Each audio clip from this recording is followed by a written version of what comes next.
आज ना होळी आहे, तर होळीचा पुरणपोळीचा स्वयंपाक ना माझी बहीण करून दाखवणार आहे तुम्हाला. तर त्यासाठी ती तयार झालेली आहे आणि सुंदर अशी साडी नेसले.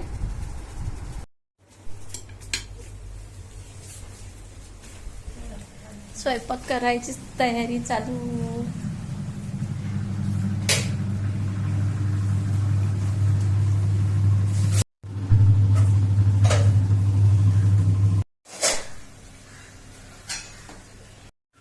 आज आज होळी आहे, तर सगळ्यांना हॅपी होळी. तू पण दे ग हॅपी होळी. हॅपी होळी.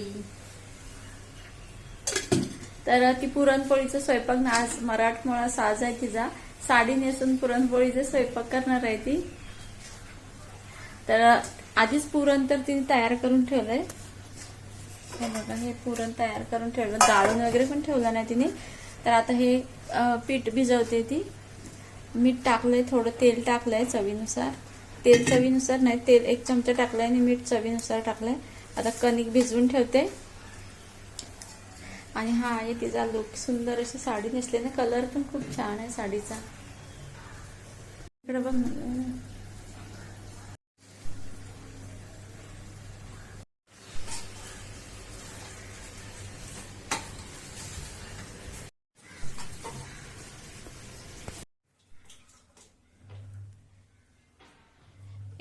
येळवणी आपण काढतो ना डाळ शिजल्यावर, त्याची आमटी करायची आता. तर त्यासाठी कोथिंबीर, टोमॅटोने छान टेस्ट येते. आमटी एकदम स्वादिष्ट लागते. आणि हा लसूण फोडणीला घालायचा आहे.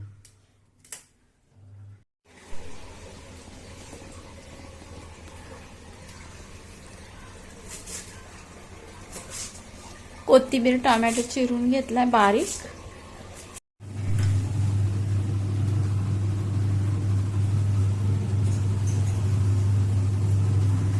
आमटी फोडणीला घालून घेण्यासाठी तेल घातलंय.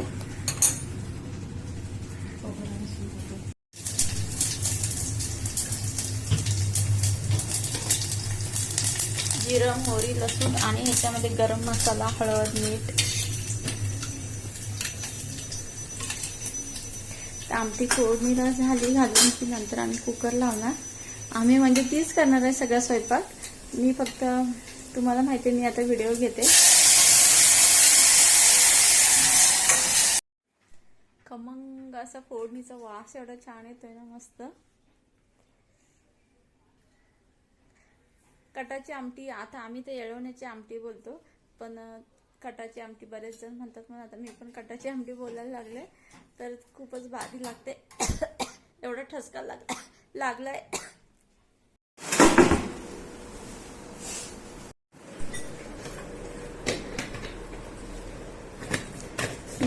डाळ भात नव्हे, आता फक्त भाताचा. कारण त्या आमटी सोबत ना आपल्याला तो व्हाईट कलरचा म्हणजे सफेद कलरचा भातच छान लागतो. त्यामुळे आता कुकर लावून घेते ती. ही म्हणजे तिचं नाव दीपा आहे. दीपा तुम्ही समजू शकता, कारण मी बोलताना सारखं दीपा नाही बोलू शकत. त्यामुळे तुम्ही समजा तिचं की असं तिचं नाव दीपाच आहे. माझ्यापेक्षा छोटी बहीण आहे माझी.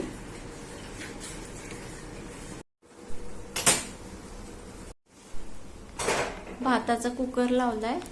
आता 3 शिट्ट्या झाल्या की मग झालं. भात पण झाला, आमटी झाली. आता भजी आणि पुरणपोळी लाटायची आणि भाजायची. मग झाला होळीचा स्वयंपाक पुरणपोळीचा. छान अशी नवीन साडी नेसून स्वयंपाक केला नाही तिने. तर तुम्ही कमेंट्स करा आणि व्हिडिओ शेअर पण करा, कारण तिने भरपूर कष्ट घेतला व्हिडिओ तयार करण्यासाठी. भजीसाठी कांदा कापून ठेवलाय. कांदा भजी पुरणपोळी सोबत ना खूप छान टेस्ट असते, स्वादिष्ट लागतात एकदम. तर आमटी उकळले.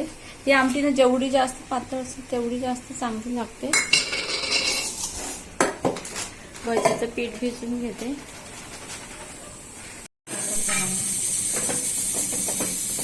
कांद्याने रडवलं.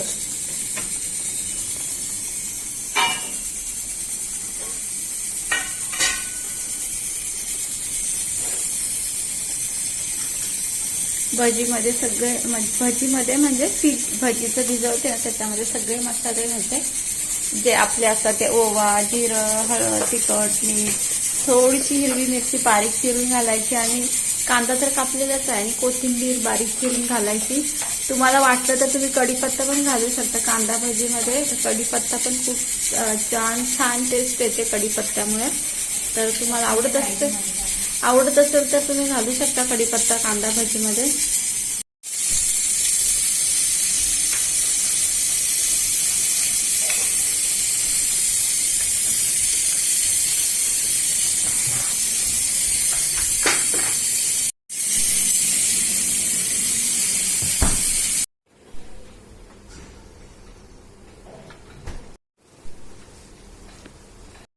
मला मिळाला गरम गरम आयता चहा. तो पण कोणता ब्लॅक टी आहे. हा, ब्लॅक टी भेटला. खूप भारी लागतो. म्हणजे हेल्दी असतो. नारळ पण आणायला पिताना मला पुरणपोळ्या करायला ना आम्हाला ना तसं म्हणजे कोणी शिकवलं नाही तसं. तर आईचं आम्ही बघूनच शिकलेलं आहे दोघी बहिणी पण. म्हणजे असं नाही की त्यासाठी स्पेशल आईजवळ उभं राहिलं शिकलोय असं कधीच नाही झालंय. आई करताना आम्ही बघितलंय ना तेवढंच आमच्या लक्षात. आणि मग सासरी आल्यावर आम्ही आपोआपच पुरणपोळी करायला शिकलेलं आहे दोघी पण. आणि तुम्हाला सांगायचं म्हणजे आजचा व्हिडिओ अजिबात स्क्रिप्ट करू नका, कारण खूप मेहनत घेतलेली आहे. साडी नेसून स्वयंपाक करणं तुम्हाला माहिती आहे कठीण काम आहे, सगळ्यात सोपं काम नाहीये. नवीन साडी नेसून खास करून. त्यामुळे व्हिडिओ स्क्रिप्ट न करता संपूर्ण बघा तुम्ही. आजचा व्हिडिओ खूपच भारी आहे आणि शेअर पण करा.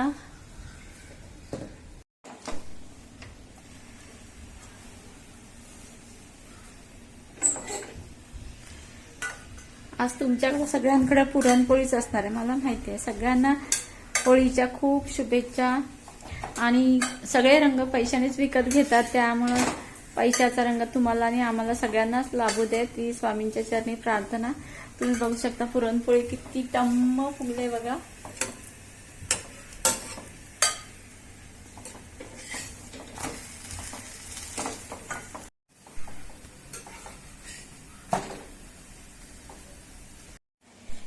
पुरणपोळीचा गोड गोड वास असं घरभर पसरलाय ना. तर किती छान पुरणपोळ्या केल्या. आणि सगळ्याच्या सगळ्या ही आता माझ्या हातनं करपले म्हणून पण सगळ्याच्या सगळ्या चांगल्या पुरणपोळ्या फुगल्या होत्या.